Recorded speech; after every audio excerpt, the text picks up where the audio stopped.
కుంభరాశి వారికి దేవగురువైనటువంటి బృహస్పతి జూన్ 2వ తారీఖు దగ్గర నుండి 6వ స్థానమందు సువర్ణమూర్తిగా సంచరించబోతూ ఉన్నారు.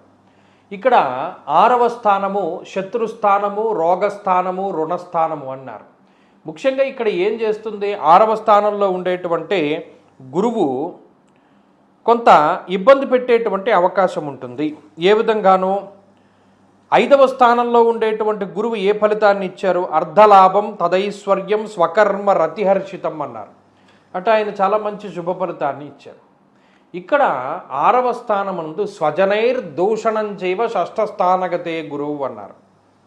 6వ స్థానమందు ఉండేటువంటి గురుగ్రహం వల్ల సొంత బంధువులు ధారాపుత్ర విరోధస్య స్వజనే కలహస్తదా అన్నారు.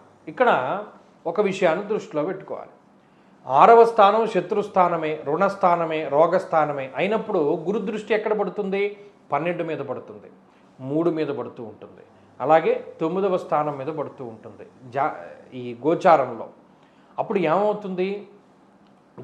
ధారాపుత్ర విరోధస్య, కట్టుకున్నటువంటి వాళ్ళు, మీకు పుట్టినటువంటి వాళ్ళు, మీతో కలిసి పుట్టినటువంటి వాళ్ళు, అంటే ఇక్కడ జీవిత భాగస్వామి, సంతానము, తోబుట్టువులు వెళ్ళి అందరూ విరోధం అయిపోతారని చెప్పాడు.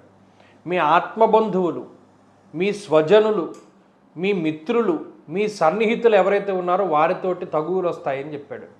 శత్రువుల యొక్క సంఖ్య పెరుగుతుంది, రుణబాధలు పెరుగుతాయి, అలాగే రోగబాధలు పెరుగుతాయి అన్నాడు. దీర్ఘకాలికంగా వచ్చేటువంటి వంశపారంపర్యంగా వచ్చేటువంటి అనారోగ్య సమస్యలు వస్తాయి అని చెప్పి శాస్త్రంలో చెప్పబడి ఉన్నది. అలాగే 12వ స్థానానికి గురు దృష్టి, దానివల్ల సుఖం ఉండదు, నిద్ర ఉండదు, శారీరక శ్రమ, అలసట అధికంగా ఉంటాయని చెప్పాడు. అలాగే పూర్వపుణ్యం తగ్గిపోతూ ఉంటుంది. ఈ గురుడు 6వ స్థానంలో ఉన్నప్పుడు పుణ్య సముపార్జన చేయలేకపోతాడు. కనీసం గుడికి వెళ్ళలేకపోతారు కుంభరాశి వారు, దేవుడికి దండం పెట్టలేకపోతారు, అనుష్ఠానం చేయలేకపోతారు, ఏకాగ్రత ఉండదు, చేయడానికి అసలు సావకాశమే ఉండనివ్వడు ఆయన.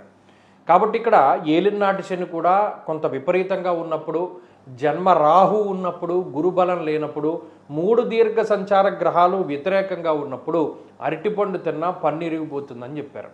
కాబట్టి దగ్గర పెట్టుకోవాలి, ఒళ్ళు దగ్గర పెట్టుకోవాలి. ఇటువంటి సందర్భాల్లో ఎటువంటి సాహసోపేతమైనటువంటి చర్యలు చేయకూడదు. ఎవరిని నమ్మి రూపాయి ఇవ్వకూడదు, ఎక్కడ పెట్టుబడి పెట్టకూడదు.